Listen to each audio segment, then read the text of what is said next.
اعوذ باللہ من الشیطان الرجیم بسم اللہ الرحمن الرحیم السلام علیکم ورحمۃ اللہ وبرکاتہ۔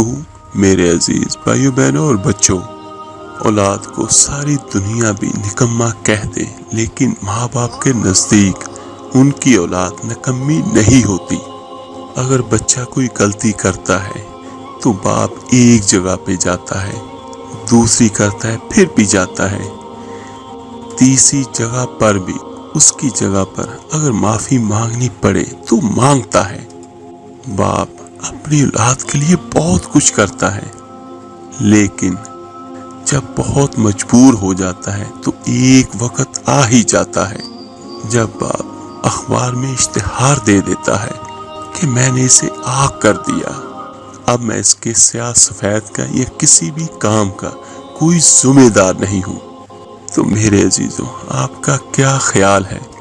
کیا پہلی غلطی پہ کوئی والد ایسا کرتا ہے، دوسری پہ، تیسری پہ؟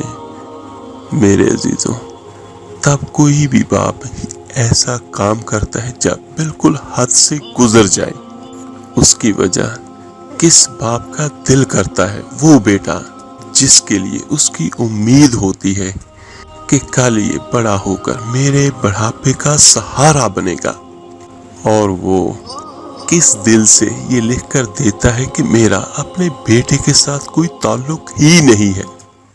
میرے عزیزوں، ایک بات یاد رکھیے گا، اولاد کے لیے سب سے زیادہ دکھ والدین کو ہوتا ہے۔ یہ اتنا مخلص رشتہ ہے کہ والدین اپنی اولاد کو اپنے سے آگے بڑھتے دیکھ کر خوش ہوتے ہیں، ان میں حسد نہیں ہوتا، ان میں ایک فخر کا احساس ہوتا ہے کہ ہماری اولاد ہم سے بھی آگے بڑھ رہی ہے۔ تو میرے عزیزوں، اسی طرح اللہ تعالیٰ بھی اپنے بندے کو سزا دیتا ہے۔ کب؟ جب بندہ باز ہی نہ آئے، توبہ کرے ہی نہ ہی اللہ کی طرف رجوع کرے، اور یہ بھی اس کی سوچ ہی نہ ہو کہ میں نے کسی دن اللہ کی بارگاہ میں حاضر ہونا ہے۔ میرے عزیز، ہم میں سے بہت سارے لوگ ایسے ہیں جو اپنا ذہن بنا کر زندگی گزارتے ہیں، بلکہ بہت سارے لوگ تو ایسے ہیں جو گناہوں کا نام بدل بدل کر زندگی گزارتے ہیں۔ ہم اپنے نفس کا بت بنا کے معاذ اللہ ساری زندگی اس کی پوجا کرتے رہتے ہیں کہ یہ ٹھیک ہے، یہ ٹھیک ہے۔ میرے عزیز بھائیو، ہم نے رحمت الہی کا غلط تصور اپناتے ہیں۔ میرے عزیز بھائیو، ایک بات یاد رکھیے گا، کسی بھی بندے کی مجبوری تو معاف ہوتی ہے، لیکن اگر کوئی جان بوجھ کر زیادتی کرتا ہے تو وہ معاف نہیں ہوتی۔ یہ پوری دنیا کا قانون ہے۔ اس کی ایک چھوٹی سی ایگزامپل میں آپ کو بیان کرتا ہوں۔ جس اسٹوڈنٹ کے بارے میں اس کے استاد کو واقعی یہ علم ہو کہ اس کے گھر میں کوئی مجبوری تھی اور اس نے چھٹی کر لی، تو استاد اسے کبھی سزا نہیں دیتا، یا وہ اسٹوڈنٹ واقعی بیمار ہو تو استاد اسے سزا کے لیے کلاس میں کھڑا نہیں کرتا، اور جس کا پتہ ہو استاد کو کہ یہ جان بوجھ کے کر رہا ہے تو استاد اسے چھڑیوں سے پیٹتا ہے اور زیادہ مارتا ہے اور کہتا ہے کہ تو نالائق ہے اور جان بوجھ کے کرتا ہے۔ میرے عزیز بھائیو، اللہ کی رحمت واقعی رحمت ہے، ہر ایک پر برستی ہے، لیکن میرے عزیزو معاذ اللہ ایک بندہ کھڑا ہی ہو جائے اللہ کے مقابلے میں، وہ نہ نماز پڑھے، نہ مسجد آئے، نہ کوئی نیکی کا کام کرے، نہ وہ دین کی طرف توجہ کرے، اور نہ وہ کبھی اللہ کے حضور استغفار کرے، اپنے گناہوں کی معافی مانگے، اور ساری زندگی وہ حرام اکٹھا کرے، ناجائز کام کرے، تو اس کا کیا مطلب ہے کہ جو بندے ایسے ہوتے ہیں ان کے پاس غضب آتا نہیں، بلکہ وہ غضب کو خود آواز دیتے ہیں، وہ اللہ کے غضب کو خود پکارتے ہیں۔ غضب کا ہونا کچھ اور ہوتا ہے، اور معاذ اللہ غضب کو آواز دینا وہ بھی اللہ کے، وہ اور ہوتا ہے، ان میں فرق ہوتا ہے۔ ایک میں حدیث آپ کو بیان کرتا ہوں۔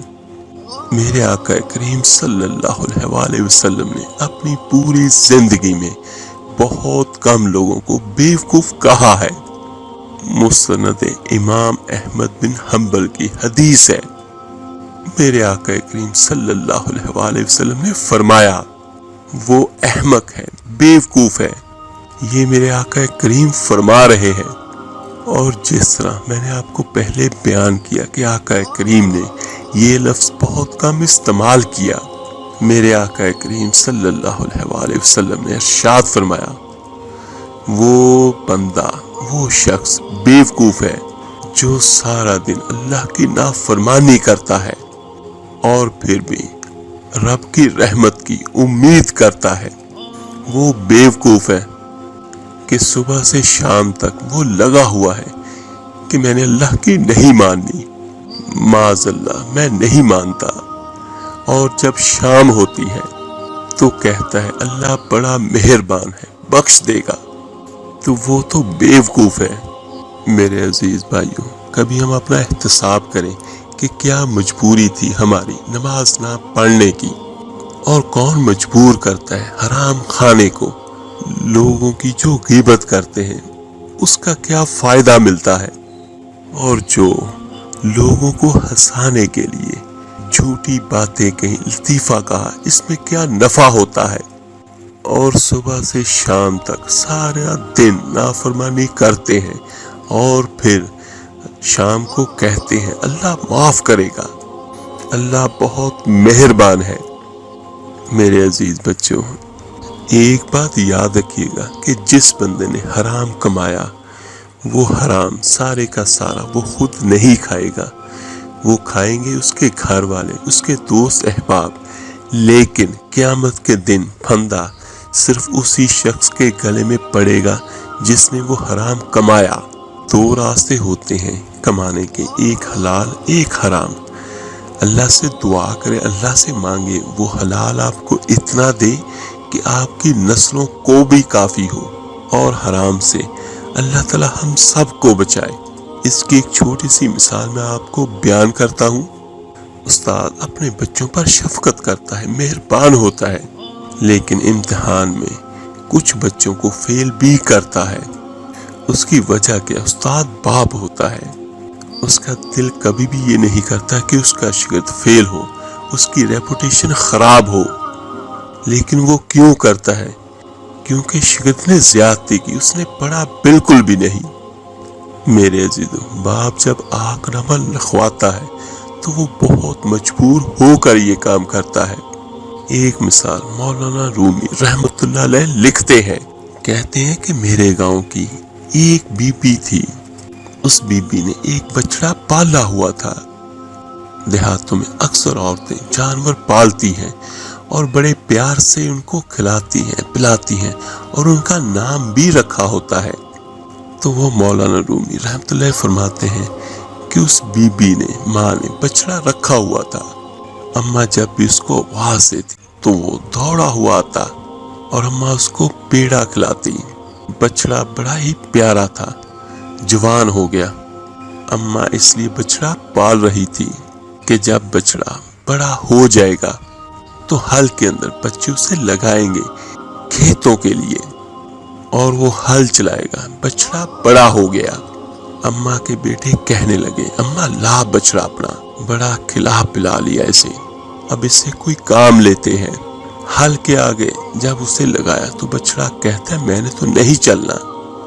وہ بچے اماں کے پاس آئے کہ اماں یہ تو نہیں چلتا ہل میں، تو ماں کہنے لگی بچوں تھوڑا سا ٹائم دو، اس کو سمجھ جائے گا۔ پھر موقع دیا، پھر آئے بچے، اماں اب تو ہم نے اس کے ناک میں نکیل بھی ڈال دی ہے، لیکن اب بھی یہ حل میں چلنے کو تیار نہیں ہے۔ مولانا رومی رحمت اللہ علیہ فرماتے ہیں، وہ پھر کہا بچوں نے اماں سے، تو اماں نے کہا چلو تھوڑا سا وقت اور دے دو، تھوڑا سا سیانہ ہو جائے گا۔ تھوڑا وقت اور گزرا، اس بچڑے کو ڈنڈے بھی پڑے، لیکن وہ بچڑا سیانہ ہونے کو تیار نہیں ہوا۔ اب جب بچے اماں کے پاس آئے تو اماں مجبور ہو گئی، دل نہیں کرتا تھا تو پھر اماں کہنے لگی جاؤ پھر اس کو کسائی کے پاس بیچ ڈالو۔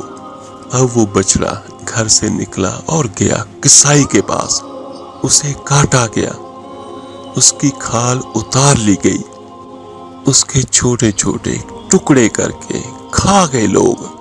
اماں رو رہی تھی کیونکہ بڑی محبت سے اس نے پالا تھا اسے۔